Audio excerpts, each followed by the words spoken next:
Okay, alrighty. Back for chapter 7, guys. Here we go. Shrieks came from the audience members nearest the attack. Arachne's face drained of color as she dropped the sandwich and clawed at her neck. The blood poured down her fingers as the District 10 girl released her and gave her a small shove. Arachne stepped back, turning and reaching out a dripping hand, imploring the audience for help. People were either too stunned or too scared to respond. Many drew away as she fell to her knees and began to bleed out.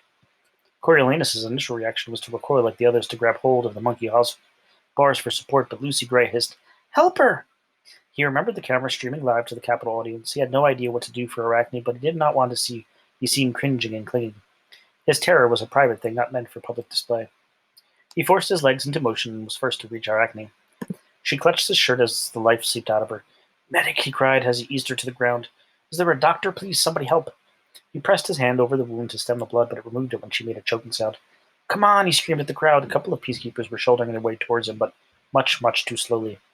Coriolanus glanced over in time to see the District 10 girl retrieve the cheese sandwich and take a furious bite before the bullets pierced her body, slamming her into the bars. She slipped into a heap as her blood commingled with Arachne's. Bits of half-chewed food fell from her mouth and floated in the red pool. The crowd surged back as panicked people tried to flee the area. The fading light added a level of desperation. Coriolanus saw one small boy fall and watched his leg being trampled before a woman yanked him from the ground. Others weren't so lucky. Arachne's lips made soundless words that he could not decipher. When her breathing stopped abruptly, he guessed it was pointless to try to resuscitate her. He forced her air into her mouth. Wouldn't it just spill into the gaping wound in her neck? Festus was next to him now, and two friends exchanged helpless looks. Stepping back from Arachne, Coriolanus flinched at the red, shiny stuff coating his hands. He turned around and found Lucy Gray huddled against the bars of the cage, her face hidden in a ruffled skirt, her body shaking, and realized he was shaking as well. That's how it was with him. The wash of blood, the whiz of bullets, the screams in the crowd all caused flashbacks to the worst moments of his childhood. Rebel boots pounding through the streets, he and Grandma pinned down by gunfire, dying bodies twitching around them, his mother on the blood-stained bed, the stampedes during the food riots, the smashed faces, the moaning people. He took immediate steps to mask his terror, cramming his hands into his fists at his sides, trying to take slow, deep breaths. Lucy Gray began to vomit, and he turned away to keep his own stomach in check. Medics appeared, lifting Arachne onto a stretcher. Others assessed those who had been wounded by stray bullets or tromped by the feet of the audience. A woman was in his face, asking was he hurt, was this his blood? Once they confirmed that it wasn't, they gave him a towel to wipe himself off with it and moved. As he scrubbed at the blood, he spotted Sejanus kneeling near the dead tribute. He had reached her through the bars, and he seemed to be sprinkling a handful of something white over her body, while he mumbled some words. Coriolanus only caught a glimpse before a peacekeeper came and pulled Sejanus back. The soldiers were swarming the place now, clearing out the last remnants of the audience and lining up the tributes along the back of the cage with their hands on top of their heads. Calmer, Coriolanus tried to catch Lucy Gray's attention, but her eyes were locked on the ground. A peacekeeper took him by the shoulders and gave him a respectful but firm push towards the exit. He found himself following Festus up the main path. They stopped at the water fountain and worked a bit more on removing the blood. Neither knew what to say. Arachne hadn't been his favorite person, but she'd always been in his life. They played as babies, been at birthday parties, stood on the ration lines, attended classes together. She'd been dressed head to toe in black lace at his mother's funeral, and he cheered her brother's graduation only last year. As part of the wealthy old guard of the Capitol, she was family, and you didn't have to like your family. The bond was a given. "I couldn't save her," he said. "I couldn't stop the blood." "I don't think anybody could have. At least you tried. That's what matters," Festus consoled him. Clementia found them, her whole body trembling in distress, and they made their way out the zoo together. "Come to my place," Festus said, but when they reached his apartment, he suddenly broke into tears. They saw him onto the elevator and said goodnight. It was not until Coriolanus had walked Clementia home that they remembered the assignment Dr. Gold had given them, the proposal about sending tributes food in the arena and the option to bet on them. "Surely she won't still expect it," said Clementia. "I couldn't do it tonight. I couldn't possibly think about it, without Arachne." Coriolanus agreed, but on his way home he thought about Dr. Gall. She would be just the type to penalize them for missing such a deadline regardless of circumstances. Maybe he should write something up to be on the safe side. When he climbed the 12 flights to the apartment, he found the grandmom in a state, railing at the districts and airing out her best black dress for Arachne's funeral. She flew at him, patting his chest and arms, making sure he wasn't injured. Tigris simply wept. "I can't believe Arachne's dead. I just saw her this afternoon at the market buying those grapes." He comforted them and did his best to reassure them of his safety. It won't happen again. It was like a freak accident. Now the security is bound to be tighter. When things calmed down, Coriolanus went to his bedroom, stripped off his blood-stained uniform, and headed to the bathroom. In the near scalding water of the shower, he scoured the remainder of Arachne's blood from his body. For about a minute, a painful sobbing made his chest ache, but then it passed, and he wasn't sure if it had to do with sorrow over the death or unhappiness over his own difficulties. Probably some of the both. He pulled on a worn silk robe that had been his father's and decided to take a shot at the proposal. It wasn't as if he would be able to sleep, not with the burbling sound of Arachne's throat still fresh in his ears. No amount of rose-scented powder could temper that. Losing himself in the assignment helped to calm him, and he preferred working in solitude, not having to parry the thoughts of his classmates diplomatically. Excuse me, without interference, he created a simple but solid proposal. Reflecting on the classroom discussion with Dr. Gall and the electricity in the audience, when they fed the starving tributes at the zoo, he focused on food. For the first time, sponsors would be able to buy items, a piece of bread, a chunk of cheese, to be delivered by drone to a specific tribute. A panel would be established to review the nature and value of each item. A sponsor would have to be a capital citizen in good standing who was not directly related to the games. This ruled out game makers, mentors, peacekeepers assigned to guard tributes, and any of the aforementioned parties' immediate family members. When it came to his idea of betting, he suggested a second panel to create a venue that would allow capital citizens to officially wager on the victor, establish odds, and oversee payments to the winners. Proceeds from either program would be funneled towards the cost of the games, making them essentially free for the government and the patum. Coriolanus worked steadily until Friday morning dawned. As the first rays came through his window, he dressed in a clean uniform, tucked his proposal under his arm, and he left the apartment as quietly as possible. Dr. Gall wore several hats between her research, military, and academic duties, so he had to venture a guess as to where her desk might be located. Since it was Hunger Games business, he walked to the imposing structure known as the Citadel, which housed the War Department. The peacekeepers on duty had no intention of letting him into the high security zone, but they assured him the pages of the proposal would be placed at her desk. It was the best he could do. As he walked back to the Corso, the screen that had shown only the slight seal of the den in the early hours came alive with the events of the previous night. Again and again they aired the tribute, slitting Arachne's throat, him arriving to help her, and gunning down at the murderer. He felt strangely detached from this action, as if the emotional reserve had been depleted by his brief outburst in the shower. Since his initial reaction to Arachne's death had been somewhat lacking, he was relieved to see that the cameras had only recorded his attempt to save her, the moments when he appeared brave and responsible. He would only notice his shaking if he looked closely for it. He was particularly pleased to catch a quick shot of Livia Cardew flailing her way through the crowd at the sound of gunfire. In rhetoric class, she was once attributed his inability to decipher the meaning of a poem to the fact that he was too self-absorbed. The irony coming from Livia of all people, but actions spoke louder than words. Coriolanus to the rescue, Livia to the nearest exit. By the time he reached home, Tigris and Grandma had recovered somewhat from the shock of Arachne's death and were declaring him a national hero, which he waved off but secretly relished. He should have been exhausted, but he felt nervous and energy running through him. The announcement that the academy would still be holding classes gave him a boost. Being a hero at home had its limitations. He needed a larger audience. After a breakfast of fried potatoes and cold buttermilk, he made his way to the academy with somberness the occasion demanded. Since he was known to be Arachne's friend and had proven it by trying to save her, he seemed to have been designated chief mourner. In the hallways, condolences came from every side, along with praise for his actions. Someone suggested that he cared for her like a sister, although he'd done nothing of the sort. He allowed it. No need to disrespect the dead. As dean of the academy, it should have been Highbottom who led the school assembly, but he didn't make an appearance. Instead, it was Cytherea, who spoke of Arachne in glowing terms, her audacity, her outspokenness, her sense of humor.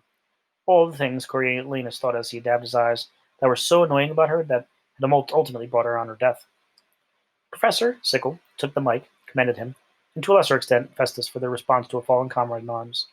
Hippocrata Lunt, a school counselor, invited anyone with grief issues to visit her office, especially if they were having violent impulses towards themselves or others.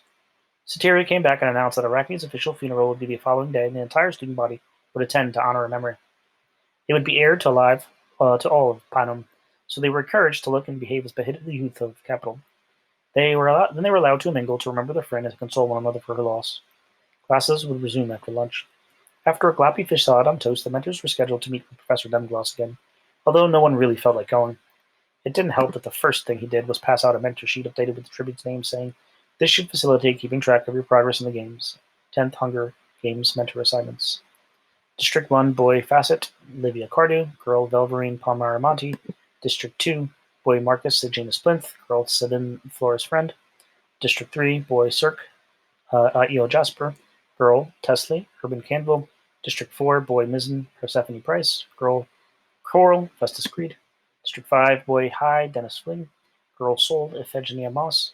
District 6, boy Otto, Apollo Ring, girl Ginny, Diana Ring. District 7, boy Treach, Sania Sickle, girl Lamita, Pliny Harrington. District 8, boy Bobbin, Juno Phipps, girl Wavy, Hilarious Heavensby, or Wovey, I'm sorry. District 9, boy Ponlo, Gaius Breen, girl Sheaf, Androcles Anderson. District 10, boy Tenor, Demetia Wimisik, girl Brandy, Arachne Crane. District 11, boy Reaper, Clemencia Dovecote, Girl Dill, Felix Revenstill, District 12, Boy Jessup, Sastra Vickers, Girl Lucy Gray, Coriolanus Snow. Coriolanus, along with the several people around him, automatically crossed off the name of the girl from District 10. But then what? It would make no sense to cross off Arachne's name as well, but that felt different. His pen hovered over her name, and then he left it alone for the moment. It seemed pretty cold to scratch off the list like that. About 10 minutes into class, a note arrived from the office instructing him and Clementia to leave class and report immediately to the Citadel. This could only be in response to a proposal, and Coriolanus felt a combination of excitement and nervousness. Did Dr. Gold like it? Hate it? What did it mean? Since he hadn't bothered to tell her about the proposal, Clementia was put out. I can't believe you wrote up some proposal while Arachne's body was still warm. I cried all night long. Her puffy eyes backed up the claim. Well, it's not like I could sleep either, Coriolanus objected after holding her while she died. Working kept me freaking out. I know, everybody handles grief differently. I didn't mean it like that, she sighed. So, what's in this thing I supposedly co-wrote? Coriolanus gave her a quick overview, but she still seemed annoyed. I'm sorry. I meant to tell you, it's pretty basic stuff, and something we discussed as a group. Look, I already got one demerit this week. I can't afford to let my grades take a hit, too. Did you at least put my name on it? I don't want to seem like I was too feeble to put my weight on it, she said. I didn't put anybody's name on it. It's more of a class project. Coriolanus threw up his hands in exasperation. Honestly, Clemmy, I thought I was doing you a favor. Okay, she said, relenting. I guess I owe you, but I wish I'd at least had a chance to read it. Just cover me for if she starts going this about it. You know I will. She'll probably hate it anyway, he said. I mean, I think it's pretty solid, but she's operating with a whole different rulebook. That's true, Clementia agreed. Do you think there will even be 100 games now? He hadn't thought of that. I don't know. What, with Arachne and then the funeral? If they happen, they'll be delayed, I suppose. I don't know. I know you don't like them anyway. Do you? Does anybody really? Clementia asked. Able to just send the tributes home. The idea was not entirely unappealing when he thought of Lucy Gray. He wondered how the fallout from Arachne's death was affecting her. Were all the tributes being punished? Would they all allow him to see her? Yeah, or make them Avoxes or something, said Clementia. It's awful, but not as bad as the arena. I mean, I'd rather be alive without its tongue than dead, wouldn't you? I would, but I'm not sure my tribute would, said Coriolanus. Can you still sing without a tongue? I don't know. How maybe. They had reached the gates of the Citadel. The place scared me when I was little. It scares me, said Coriolanus, which made her laugh. As the peacekeeper stationed, their retinas were scanned and checked against the capital files. Their book bags were taken, and the guards escorted them down a long gray corridor onto an elevator that plunged down at least 25 floors. Coriolanus had never been so far underground and surprisingly found he liked it. Much as he loved the Snow's penthouse apartment, he felt so vulnerable when the bombs had fallen during the war. Here it seemed nothing could reach him. The elevator doors parted and they stepped into a gigantic open laboratory. Rows of research tables, unfamiliar machines, and glass cases spread out into the distance. Coriolanus turned to the ground, but she closed the doors and left them without giving further instructions. Shall we? He asked Clementia. They began to make their way cautiously into the lab. I get a terrible feeling I'm going to break something, she whispered. They walked along a wall of glass cases 15 feet high, inside a menagerie of creatures, some familiar, some altered to the point that no label could easily be attached, roamed and panted and flopped around in apparent unhappiness. Oversized fangs, claws, and flippers swiped the glass as they passed. A young man in a lab coat intercepted them and led them to a section of reptile cases. Here, they found Dr. Gall peering into a large terrarium filled with hundreds of snakes. They were artificially bright, their skins almost glowing in the shades of neon pink, yellow, and blue. No longer than a ruler and much thicker than a pencil, they twisted into a psychedelic carpet that covered the bottom of the case. Ah, here you are, Dr. Gall said with a grin. Say hello to my new babies. Hello there, said Coriolanus, putting his face close to the glass to see the writhing mess. They reminded him of something, but he couldn't think what. Is there a point to the color? Asked Clementia. There is a point to everything or nothing at all, depending on your worldview, said Dr. Gall. Which brings me to your proposal. I liked it. Who wrote it? Just you two, or did your brassy friend weigh in before her throat was cut? Clementia pressed her lips together, upset, but then Coriolanus saw her face tighten. She was not going to be intimidated. The whole class discussed it as a group. And Arachne was planning to help you write it up last night, but then, as you said... But you two forged ahead, is that it? Asked Dr. Gall. That's right, said Clementia. We wrote it up at the library, and I printed it at my apartment last night. Then I gave it to Coriolanus so he could drop it off this morning as assigned. Dr. Gall addressed Coriolanus. Is that how it happened? Coriolanus felt on the spot. I did drop it off this morning, yes. Well, just the peacekeepers on guard. I wasn't allowed in, he said evasively. Something was strange about this line of questioning. Was that a problem? I just wanted to make sure you both had your hands on it, said Dr. Gall. I can show you the parts the group discussed and how they were developed in the proposal he offered. Yes, do that. Did you bring a copy? She asked. Clementia looked at Coriolanus expectantly. No, I didn't, she said. He wasn't thrilled with Clementia laying at his door when she had been too shaky to even help write the thing, especially since she was one of the most formidable battle competitors for the Academy prizes. Did you? They took our bags, Clementia turned to Dr. Gall. Perhaps we could use that copy we gave you. Well, we could, but my assistant lined this very case while I'll have my lunch, she said with a laugh. Coriolanus stared down at the mass of wriggling snakes with their flicking tongues. Sure enough, he could catch phrases of his proposal between the coils. Suppose you two retrieve it, Dr. Gall suggested. It felt like a test, a weird Dr. Gall test, but still, and somehow planned. But he couldn't begin to guess to what end. He glanced at Clementia and tried to remember if she was afraid of snakes, but he scarcely knew if he was himself. They didn't have snakes in the lab at school. She gave Dr. Gall a clenched smile. Of course, do we just reach in through the trap door on the top? Dr. Gall removed the entire cover. Oh no, let's give you some room, Mr. Snow. Why don't you start? Coriolanus reached in slowly, feeling the warmth of the heated air. That's right, move gently, don't disrupt them, Dr. Gall instructed. He scooped his fingers under the edge of the sheet of his proposal and slowly slid it out from under the snakes. They slumped down into the heap, but didn't seem to mind much. I don't think they even noticed me, he said to Clementia, who looked a little green. Here I go, then. She reached into the tank. They can't see too well, and they hear even less, said Dr. Gold, but they know you're there. Snakes can smell you using tongues. These buds hear more than others. Clementia hooked a sheet with her fingernail and lifted it up. The snake stirred. If you're familiar, if they have pleasant associations with your scent, a warm tank, for instance, they'll ignore you. A new scent, something foreign, that would be a threat, said Dr. Gold. You'd be on your own, little girl. Coriolanus had just begun to put two and two together when he saw the look of alarm on Clementia's face. She yanked her hand from the tank, but not before a half-dozen neon snakes sank their fangs into her flesh. Oof.